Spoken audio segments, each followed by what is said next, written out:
So I often hear that agriculture is unregulated. I've heard that many times over. And because you have a background in environmental science especially, I have to ask, how do you respond to that when you hear someone say that? We're a lot more regulated than people really think. Every single tanker that leaves our barn is tested before it leaves the barn to the parts per billion for a number of different things. And if for some reason that milk wasn't up to standard, we'd dump the milk and we'd have to pay for it, and it wouldn't end up in a grocery store at all because it gets tested before it leaves the farm.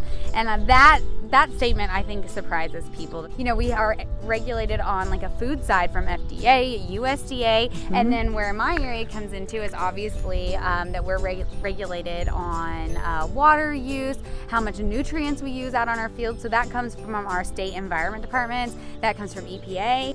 We sample our groundwater in what's called monitoring wells 4 times a year. They're located all over our dairy farm for different reasons. They're monitoring different things.